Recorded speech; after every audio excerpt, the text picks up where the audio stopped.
ಕೊಡಗು ಜಿಲ್ಲೆಯಲ್ಲಿ ಕಾವೇರಿ ನದಿ ಸಂರಕ್ಷಣೆಗಾಗಿ ಯೋಜನೆ ಒಂದು ಸಿದ್ಧವಾಗ್ತಿದೆ. ವಿರಾಜಪೇಟೆ ಕ್ಷೇತ್ರದ ಶಾಸಕರಾದ ಎಸ್ ಪೊನ್ನಣ್ಣ ಅವರ ಒಂದು ಆಸಕ್ತಿಯಿಂದ ಈ ಯೋಜನೆ ಸಿದ್ಧವಾಗ್ತಿರುವಂಥದ್ದು. ಅಂದರೆ ಇದು 70 ಕೋಟಿಯ ಯೋಜನೆ. ಅಂದರೆ ಆ ವಿರಾಜಪೇಟೆ ಕ್ಷೇತ್ರದಲ್ಲಿ ಭಾಗಮಂಡಲದಿಂದ ನೆಲ್ಲೆಹುದಿಕೇರಿ ಏನಿದೆ, ನೆಲ್ಲೆಹುದಿಕೇರಿವರೆಗೆ ಕಾವೇರಿ ನದಿ ಏನು ಹರಿಯುತ್ತೆ, ಅಲ್ಲಿ ಎಲ್ಲ ಕಾವೇರಿ ನದಿಗೆ ಎಲ್ಲೆಲ್ಲಿ ಬಂದು ನೀರು ಸೇರುತ್ತೆ, ಅಲ್ಲಿ ಎಲ್ಲೆಲ್ಲಿ ಕಲುಷಿತವಾಗುತ್ತೆ, ಎಲ್ಲೆಲ್ಲಿ ಬೇರೆ ಪ್ರಕೃತಿ ವಿಕೋಪ ಆದಾಗ ಬಂದು ಸೇರುವಂಥ ಮಣ್ಣು ಇರ್ಬೋದು, ಬೇರೆ ಬೇರೆ ಮರಗಳಿರ್ಬೋದು, ಅದನ್ನೆಲ್ಲ ತಡೆಗಟ್ಟುವಂಥದ್ದು ಮತ್ತು ತಡೆಗೋಡೆ ಮಾಡುವಂಥದ್ದು, ಈ ರೀತಿ ವ್ಯವಸ್ಥೆಗೆ ಮುಂದಾಗಿರುವಂಥದ್ದು ಇದು 70 ಕೋಟಿಯ ಯೋಜನೆ. ಅಂದರೆ ಭಾಗಮಂಡಲದಿಂದ ನೆಲ್ಲೆಹುದಿಕೇರಿಯ ಗಡಿಯವರೆಗೆ. ಅಂದರೆ ಏನಾಗುತ್ತೆ ಅಂದರೆ 50 ಕೋಟಿ ನದಿ ರಕ್ಷಣೆಗಾಗಿ ಮೀಸಲಿಡಲಾಗಿದೆ. ಇನ್ನೂ ಒಂದು 20 ಕೋಟಿಯನ್ನು ಪುನರ್ವಸತಿ, ಅಂದರೆ ನದಿ ಪಾತ್ರದಲ್ಲಿ ಯಾರ್ಯಾರು ವಾಸ ಮಾಡ್ತಿದ್ದಾರೆ ಅವರನ್ನು ತೆರವು ಮಾಡಿ ಅವರಿಗೆ ಪುನರ್ವಸತಿ ಕಲ್ಪಿಸುವಂಥದ್ದು. ಒಟ್ಟು ಆ ರೀತಿ 70 ಕೋಟಿ ಯೋಜನೆ ಸಿದ್ಧಪಡಿಸಿರುವಂಥದ್ದು. ಈಗಾಗಲೇ ಕಾವೇರಿ ನೀರಾವರಿ ನಿಗಮದ ಮೂಲಕ ಈ ಯೋಜನೆಗೆ ಏರಿಯಲ್ ಸರ್ವೆಯನ್ನು ಕೂಡ ಮಾಡಿ ಮುಗಿಸಲಾಗಿದೆ. ಸರ್ವೆ ಮಾಡಿದ ನಂತರ ಆ ಯೋಜನೆ ಸಿದ್ಧಪಡಿಸಲಾಗುತ್ತೆ. ಯೋಜನೆ ಸಿದ್ಧಪಡಿಸಿದ ನಂತರ ಅದಕ್ಕೆ ಸರ್ಕಾರದಿಂದ ಒಂದು ಒಪ್ಪಿಗೆ ತಗೊಂಡು ಹಣವನ್ನು ಬಿಡುಗಡೆ ಮಾಡುವಂಥದ್ದು. ಈ ಬಗ್ಗೆ ಶಾಸಕರು ಮತ್ತು CM ಕಾನೂನು ಸಲಹೆಗಾರರು ಎಸ್ ಪೊನ್ನಣ್ಣ ಅವರು ಕೂಡ ನಮಗೆ ಮಾಹಿತಿಯನ್ನು ಕೂಡ ಕೊಟ್ಟಿದ್ದಾರೆ. ಕೆಲವೇ ದಿನಗಳಲ್ಲಿ ಇದು ಅನುಷ್ಠಾನಕ್ಕೆ ಬರುತ್ತೆ. ಅಂದರೆ ಕಾವೇರಿ ನದಿ ಎಲ್ಲೆಲ್ಲಿ ರಕ್ಷಣೆ ಮಾಡಬೇಕು, ಎಲ್ಲಿ ತಡೆಗೋಡೆ ಮಾಡಬೇಕು, ಎಲ್ಲಿ ಸಮಸ್ಯೆ ಆಗ್ತಿದೆ ಅದನ್ನು ತಡೆಗಟ್ಟುವಂಥ ಯೋಜನೆ ಇದು, ಜೊತೆಗೆ ಪುನರ್ವಸತಿ ಕಲ್ಪಿಸುವಂಥ ಯೋಜನೆ. ಒಟ್ಟಾರೆ ಹೇಳಬೇಕಾದ್ರೆ ಈ ಕಾವೇರಿ ನದಿ ಸಾಕಷ್ಟು ಕಡೆ ಕಲುಷಿತವಾಗ್ತಿದೆ, ಅದನ್ನು ಸಂರಕ್ಷಣೆ ಮಾಡಬೇಕು, ಕಲುಷಿತ ನೀರನ್ನು ಬಿಡುವ ತಡೆಗಟ್ಟಬೇಕು ಅಂತ ಯೋಜನೆ ಸಿದ್ಧಗೊಳಿಸಬೇಕು ಸರ್ಕಾರ ಅಂತ ಹೇಳಿ ಒಂದು ಕೂಗು ಅನೇಕ ವರ್ಷಗಳಿಂದ ಇದೆ. ಅದು ಬೇರೆ, ಇದು ಆಗ್ತಿರುವಂಥ ಒಂದು ಯೋಜನೆ ಇದು ಕೂಡ ಬೇರೆ. ಯಾಕೆಂದರೆ ಪ್ರವಾಹ ಬಂದಾಗ ಮಳೆಗಾಲದಲ್ಲಿ ಅಲ್ಲಲ್ಲಿ ನೀರು ಬರುವಂಥದ್ದು, ನದಿ ಪಾತ್ರ ಜನಗಳನ್ನು ಬೇರೆ ಪರಿಹಾರ ಕೇಂದ್ರಕ್ಕೆ ಸ್ಥಳಾಂತರ ಮಾಡುವಂಥದ್ದು ಆಗ್ತಾ ಇರುತ್ತೆ. ಅದರಿಂದ ಅವರಿಗೆ ಶಾಶ್ವತ ಪುನರ್ವಸತಿ ಕಲ್ಪಿಸಿದಲ್ಲಿ ಅದು ಕೂಡ ಪರಿಹಾರ ಆಗುತ್ತೆ, ಜೊತೆಗೆ ನದಿ ರಕ್ಷಣೆ ಕೂಡ ಆಗುತ್ತೆ ಅಂತ ಹೇಳುವಂಥದ್ದು ಯೋಜನೆ. ಆದ್ದರಿಂದ ಶಾಸಕ ಪೊನ್ನಣ್ಣ ಅವರು ಹೆಚ್ಚಿನ ಮುತುವರ್ಜಿ ವಹಿಸಿ ಈ ಒಂದು ಯೋಜನೆಯನ್ನು ಕೈಗೊಂಡಿರುವಂಥದ್ದು. ಇನ್ನು ಹಲವು ಕಡೆಗಳಲ್ಲಿ ನೀವು ನೋಡ್ಬೋದು ಯಾವ ರೀತಿ ನದಿಯಿಂದ ಅಂದರೆ ಮಣ್ಣು ಜರಿದು ಬರುವಂಥ ನದಿಗೆ ಆ ಕಡೆ ನೋಡಿ ತಡೆಗೋಡೆ ಕಾಣ್ತಾ ಇದೆ, ಆ ಕಡೆ ಕಟ್ಟಿದ್ದಾರೆ. ಆ ರೀತಿ ಎಲ್ಲ ಕಡೆ ಕಟ್ಟುವಂಥದ್ದು ಇದು ಕೆಲವು ಕಡೆಗಳಲ್ಲಿ ಮಾಡಿರುವಂಥದ್ದು. ಇದು ಪ್ರಮುಖವಾಗಿ ಎಲ್ಲೆಲ್ಲೂ ನದಿ ಹರಿತಾ ಇದೆ ನೆಲ್ಲೆಹುದಿಕೇರಿವರೆಗೆ, ಅಲ್ಲಿವರೆಗೆಲ್ಲ ಆ ರೀತಿ ತಡೆಗೋಡೆ ಮಾಡಬೇಕು. ಅಂದರೆ ಎಲ್ಲೆಲ್ಲಿ ಸವಕಳಿ ಆಗ್ತಿದೆ ಅಲ್ಲೆಲ್ಲಿ ಮಾಡುವಂಥದ್ದು. ಜೊತೆಗೆ ತುಂಬ ನೀರು ಹರಿದು ಬಂದಾಗ ಸಣ್ಣ ಸಣ್ಣ ತೋಡುಗಳಿರ್ತವೆ, ನೀರು ಹರಿದು ತೊರೆಗಳಿರ್ತವೆ, ಅಲ್ಲಿಂದ ಬಂದು ಸಣ್ಣ ಸಣ್ಣ ಮರಗಳೆಲ್ಲ ಬಂದು ನದಿಗೆ ಸೇರ್ತವೆ. ಇದರಿಂದ ನದಿ ಅಲ್ಲಿ ಮುಚ್ಚಲ್ಪಡ್ತದೆ ಕೆಲವು ಕಡೆಗಳಲ್ಲಿ.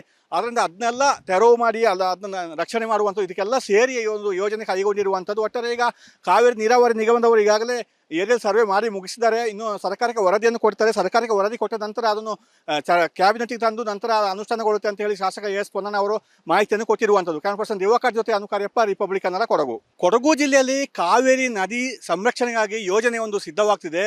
ವಿರಾಜಪೇಟೆ ಕ್ಷೇತ್ರದ ಶಾಸಕರಾದ ಎಸ್ ಪೊನ್ನಣ್ಣ ಅವರ ಒಂದು ಆಸಕ್ತಿಯಿಂದ ಈ ಯೋಜನೆ ಸಿದ್ಧವಾಗ್ತಿರುವಂಥದ್ದು. ಅಂದರೆ ಇದು 70 ಕೋಟಿಯ ಯೋಜನೆ. ಅಂದರೆ ಆ ವಿರಾಜಪೇಟೆ ಕ್ಷೇತ್ರದಲ್ಲಿ ಭಾಗಮಂಡಲದಿಂದ ನೆಲ್ಲೆಹುದಿಕೇರಿ ಏನಿದೆ, ನೆಲ್ಲೆಹುದಿಕೇರಿವರೆಗೆ ಕಾವೇರಿ ನದಿ ಏನು ಹರಿಯುತ್ತೆ, ಅಲ್ಲಿ ಎಲ್ಲ ಕಾವೇರಿ ನದಿಗೆ ಎಲ್ಲೆಲ್ಲಿ ಬಂದು ನೀರು ಸೇರುತ್ತೆ, ಅಲ್ಲಿ ಎಲ್ಲೆಲ್ಲಿ ಕಲುಷಿತವಾಗುತ್ತೆ, ಎಲ್ಲೆಲ್ಲಿ ಬೇರೆ ಪ್ರಕೃತಿ ವಿಕೋಪ ಆದಾಗ ಬಂದು ಸೇರುವಂಥ ಮಣ್ಣು ಇರ್ಬೋದು, ಬೇರೆ ಬೇರೆ ಮರಗಳಿರ್ಬೋದು, ಅದನ್ನೆಲ್ಲ ತಡೆಗಟ್ಟುವಂಥದ್ದು ಮತ್ತು ತಡೆಗೋಡೆ ಮಾಡುವಂಥದ್ದು, ಈ ರೀತಿ ವ್ಯವಸ್ಥೆಗೆ ಮುಂದಾಗಿರುವಂಥದ್ದು ಇದು 70 ಕೋಟಿಯ ಯೋಜನೆ.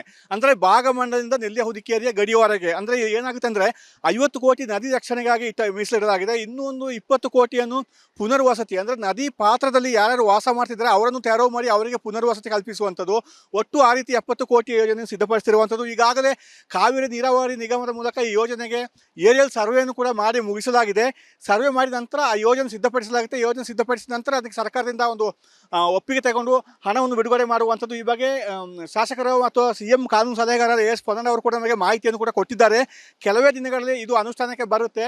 ಅಂದರೆ ಕಾವೇರಿ ನದಿ ಎಲ್ಲೆಲ್ಲಿ ರಕ್ಷಣೆ ಮಾಡಬೇಕು, ಎಲ್ಲಿ ತಡೆಗೋಡೆ ಮಾಡಬೇಕು, ಎಲ್ಲಿ ಸಮಸ್ಯೆ ಆಗ್ತಿದೆ ಅದನ್ನು ತಡೆಗಟ್ಟುವಂಥ ಯೋಜನೆ ಇದು, ಜೊತೆಗೆ ಪುನರ್ವಸತಿ ಕಲ್ಪಿಸುವಂಥ ಯೋಜನೆ. ಒಟ್ಟಾರೆ ಹೇಳಬೇಕಾದ್ರೆ ಈ ಕಾವೇರಿ ನದಿ ಸಾಕಷ್ಟು ಕಡೆ ಕಲುಷಿತವಾಗ್ತಿದೆ, ಅದನ್ನು ಸಂರಕ್ಷಣೆ ಮಾಡಬೇಕು, ಕಲುಷಿತ ನೀರನ್ನು ಬಿಡುವ ತಡೆಗಟ್ಟಬೇಕು ಅಂತ ಯೋಜನೆ ಸಿದ್ಧಗೊಳಿಸಬೇಕು ಸರ್ಕಾರ ಅಂತ ಹೇಳಿ ಒಂದು ಕೂಗು ಅನೇಕ ವರ್ಷಗಳಿಂದ ಇದೆ. ಅದು ಬೇರೆ, ಇದು ಆಗ್ತಿರುವಂಥ ಒಂದು ಯೋಜನೆ ಇದು ಕೂಡ ಬೇರೆ. ಯಾಕೆಂದರೆ ಪ್ರವಾಹ ಬಂದಾಗ ಮಳೆಗಾಲದಲ್ಲಿ ಅಲ್ಲಲ್ಲಿ ನೀರು ಬರುವಂಥದ್ದು, ನದಿ ಪಾತ್ರ ಜನಗಳನ್ನು ಬೇರೆ ಪರಿಹಾರ ಕೇಂದ್ರಕ್ಕೆ ಸ್ಥಳಾಂತರ ಮಾಡುವಂಥದ್ದು ಆಗ್ತಾ ಇರುತ್ತೆ. ಅದರಿಂದ ಅವರಿಗೆ ಶಾಶ್ವತ ಪುನರ್ವಸತಿ ಕಲ್ಪಿಸಿದಲ್ಲಿ ಅದು ಕೂಡ ಪರಿಹಾರ ಆಗುತ್ತೆ, ಜೊತೆಗೆ ನದಿ ರಕ್ಷಣೆ ಕೂಡ ಆಗುತ್ತೆ ಅಂತ ಹೇಳುವಂಥದ್ದು ಯೋಜನೆ. ಆದ್ದರಿಂದ ಶಾಸಕ ಪೊನ್ನಣ್ಣ ಅವರು ಹೆಚ್ಚಿನ ಮುತುವರ್ಜಿ ವಹಿಸಿ ಈ ಒಂದು ಯೋಜನೆಯನ್ನು ಕೈಗೊಂಡಿರುವಂಥದ್ದು. ಇನ್ನು ಹಲವು ಕಡೆಗಳಲ್ಲಿ ನೀವು ನೋಡ್ಬೋದು ಯಾವ ರೀತಿ ನದಿಯಿಂದ ಅಂದರೆ ಮಣ್ಣು ಜರಿದು ಬರುವಂಥ ನದಿಗೆ ಆ ಕಡೆ ನೋಡಿ ತಡೆಗೋಡೆ ಕಾಣ್ತಾ ಇದೆ, ಆ ಕಡೆ ಕಟ್ಟಿದ್ದಾರೆ. ಆ ರೀತಿ ಎಲ್ಲ ಕಡೆ ಕಟ್ಟುವಂಥದ್ದು ಇದು ಕೆಲವು ಕಡೆಗಳಲ್ಲಿ ಮಾಡಿರುವಂಥದ್ದು.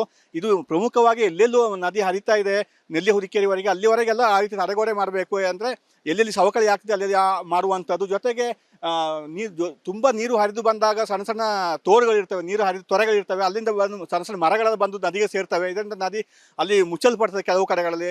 ಅದರಿಂದ ಅದನ್ನೆಲ್ಲ ತೆರವು ಮಾಡಿ ಅದನ್ನ ಅದನ್ನು ರಕ್ಷಣೆ ಮಾಡುವಂಥದ್ದು ಇದಕ್ಕೆಲ್ಲ ಸೇರಿ ಈ ಒಂದು ಯೋಜನೆ ಕೈಗೊಂಡಿರುವಂಥದ್ದು. ಒಟ್ಟಾರೆ ಈಗ ಕಾವೇರಿ ನೀರಾವರಿ ನಿಗಮದವರು ಈಗಾಗಲೇ ಏರಿಯಲ್ ಸರ್ವೆ ಮಾಡಿ ಮುಗಿಸಿದ್ದಾರೆ. ಇನ್ನು ಸರ್ಕಾರಕ್ಕೆ ವರದಿಯನ್ನು ಕೊಡ್ತಾರೆ. ಸರ್ಕಾರಕ್ಕೆ ವರದಿ ಕೊಟ್ಟ ನಂತರ ಅದನ್ನು ಕ್ಯಾಬಿನೆಟ್ಗೆ ತಂದು ನಂತರ ಅನುಷ್ಠಾನಗೊಳ್ಳುತ್ತೆ ಅಂತ ಹೇಳಿ ಶಾಸಕ ಎಸ್ ಪೊನ್ನಣ್ಣ ಅವರು ಮಾಹಿತಿಯನ್ನು ಕೊಟ್ಟಿರುವಂಥದ್ದು. ಕ್ಯಾನ್ ದಿವಾಕರ್ ಜೊತೆ ಅನುಕಾರ್ಯಪ್ಪ, ರಿಪಬ್ಲಿಕ್ ಕನ್ನಡ, ಕೊಡಗು ಜಿಲ್ಲೆಯಲ್ಲಿ ಕಾವೇರಿ ನದಿ ಸಂರಕ್ಷಣೆಗಾಗಿ ಯೋಜನೆ ಒಂದು ಸಿದ್ಧವಾಗ್ತಿದೆ. ವಿರಾಜಪೇಟೆ ಕ್ಷೇತ್ರದ ಶಾಸಕರಾದ ಎಸ್ ಪೊನ್ನಣ್ಣ ಅವರ ಒಂದು ಆಸಕ್ತಿಯಿಂದ ಈ ಯೋಜನೆ ಸಿದ್ಧವಾಗ್ತಿರುವಂಥದ್ದು. ಅಂದರೆ ಇದು 70 ಕೋಟಿಯ ಯೋಜನೆ. ಅಂದರೆ ಆ ವಿರಾಜಪೇಟೆ ಕ್ಷೇತ್ರದಲ್ಲಿ ಭಾಗಮಂಡಲದಿಂದ ನೆಲ್ಲೆ ಹುದಿಕೇರಿ ಇದೆ, ನೆಲ್ಲೆ ಹುದಿಕೇರಿವರೆಗೆ ಕಾವೇರಿ ನದಿ ಏನು ಹರಿಯುತ್ತೆ, ಅಲ್ಲಿ ಎಲ್ಲ ಕಾವೇರಿ ನದಿಗೆ ಎಲ್ಲೆಲ್ಲಿ ಬಂದು ನೀರು ಸೇರುತ್ತೆ, ಅಲ್ಲಿ ಎಲ್ಲೆಲ್ಲಿ ಕಲುಷಿತವಾಗುತ್ತೆ, ಎಲ್ಲೆಲ್ಲಿ ಬೇರೆ ಪ್ರಕೃತಿ ವಿಕೋಪ ಆದಾಗ ಬಂದು ಸೇರುವಂಥ ಮಣ್ಣು ಇರ್ಬೋದು, ಬೇರೆ ಬೇರೆ ಮರಗಳಿರ್ಬೋದು, ಅದನ್ನೆಲ್ಲ ತಡೆಗಟ್ಟುವಂಥದ್ದು ಮತ್ತು ತಡೆಗೋಡೆ ಮಾಡುವಂಥದ್ದು, ಈ ರೀತಿಯ ವ್ಯವಸ್ಥೆಗೆ ಮುಂದಾಗಿರುವಂಥದ್ದು. ಇದು 70 ಕೋಟಿಯ ಯೋಜನೆ. ಅಂದರೆ ಭಾಗಮಂಡಲದಿಂದ ನೆಲ್ಲೆ ಹುದಿಕೇರಿಯ ಗಡಿಯವರೆಗೆ. ಅಂದರೆ ಏನಾಗುತ್ತೆ ಅಂದರೆ 50 ಕೋಟಿ ನದಿ ರಕ್ಷಣೆಗಾಗಿ ಮೀಸಲಿಡಲಾಗಿದೆ. ಇನ್ನೂ ಒಂದು 20 ಕೋಟಿಯನ್ನು ಪುನರ್ವಸತಿ, ಅಂದರೆ ನದಿ ಪಾತ್ರದಲ್ಲಿ ಯಾರ್ಯಾರು ವಾಸ ಮಾಡ್ತಿದ್ದಾರೆ ಅವರನ್ನು ತೆರವು ಮಾಡಿ ಅವರಿಗೆ ಪುನರ್ವಸತಿ ಕಲ್ಪಿಸುವಂಥದ್ದು. ಒಟ್ಟು ಆ ರೀತಿ 70 ಕೋಟಿ ಯೋಜನೆ ಸಿದ್ಧಪಡಿಸಿರುವಂಥದ್ದು. ಈಗಾಗಲೇ ಕಾವೇರಿ ನೀರಾವರಿ ನಿಗಮದ ಮೂಲಕ ಈ ಯೋಜನೆಗೆ ಏರಿಯಲ್ ಸರ್ವೆಯನ್ನು ಕೂಡ ಮಾಡಿ ಮುಗಿಸಲಾಗಿದೆ.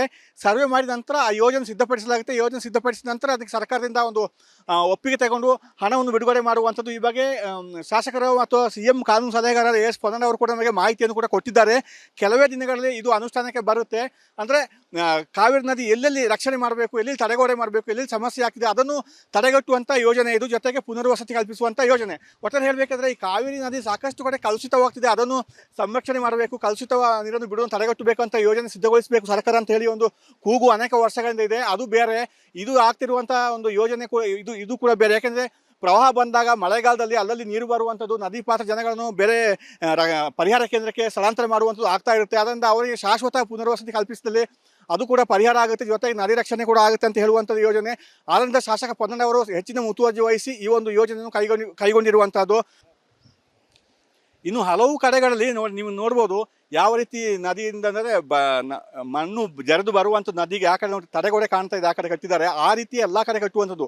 ಇದು ಕೆಲವು ಕಡೆಗಳಲ್ಲಿ ಮಾಡಿರುವಂಥದ್ದು. ಇದು ಪ್ರಮುಖವಾಗಿ ಎಲ್ಲೆಲ್ಲೂ ನದಿ ಹರಿತಾ ಇದೆ ನೆಲ್ಲಿ ಹುದಿಕೇರಿವರೆಗೆ, ಅಲ್ಲಿವರೆಗೆಲ್ಲ ಆ ರೀತಿ ತಡೆಗೋಡೆ ಮಾಡಬೇಕು. ಅಂದರೆ ಎಲ್ಲೆಲ್ಲಿ ಸವಕಳಿ ಆಗ್ತಿದೆ ಅಲ್ಲೆಲ್ಲಿ ಮಾಡುವಂಥದ್ದು. ಜೊತೆಗೆ ತುಂಬ ನೀರು ಹರಿದು ಬಂದಾಗ ಸಣ್ಣ ಸಣ್ಣ ತೋಡುಗಳಿರ್ತವೆ, ನೀರು ಹರಿದು ತೊರೆಗಳಿರ್ತವೆ, ಅಲ್ಲಿಂದ ಬಂದು ಸಣ್ಣ ಸಣ್ಣ ಮರಗಳೆಲ್ಲ ಬಂದು ನದಿಗೆ ಸೇರ್ತವೆ. ಇದರಿಂದ ನದಿ ಅಲ್ಲಿ ಮುಚ್ಚಲ್ಪಡ್ತದೆ ಕೆಲವು ಕಡೆಗಳಲ್ಲಿ. ಅದರಿಂದ ಅದನ್ನೆಲ್ಲ ತೆರವು ಮಾಡಿ ಅದನ್ನ ರಕ್ಷಣೆ ಮಾಡುವಂಥದ್ದು. ಇದಕ್ಕೆಲ್ಲ ಸೇರಿ ಈ ಒಂದು ಯೋಜನೆ ಕೈಗೊಂಡಿರುವಂಥದ್ದು. ಒಟ್ಟಾರೆ ಈಗ ಕಾವೇರಿ ನೀರಾವರಿ ನಿಗಮದವರು ಈಗಾಗಲೇ ಏರಿಯಲ್ ಸರ್ವೆ ಮಾಡಿ ಮುಗಿಸಿದ್ದಾರೆ. ಇನ್ನು ಸರ್ಕಾರಕ್ಕೆ ವರದಿಯನ್ನು ಕೊಡ್ತಾರೆ. ಸರ್ಕಾರಕ್ಕೆ ವರದಿ ಕೊಟ್ಟ ನಂತರ ಅದನ್ನು ಕ್ಯಾಬಿನೆಟ್ಗೆ ತಂದು ನಂತರ ಅನುಷ್ಠಾನಗೊಳ್ಳುತ್ತೆ ಅಂತ ಹೇಳಿ ಶಾಸಕ ಎಸ್ ಪೊನ್ನಣ್ಣ ಅವರು ಮಾಹಿತಿಯನ್ನು ಕೊಟ್ಟಿರುವಂಥದ್ದು. ಕ್ಯಾನ್ ದಿವಾಕರ್ ಜೊತೆ ಅನುಕಾರ್ಯಪ್ಪ, ರಿಪಬ್ಲಿಕ್ ಕನ್ನಡ,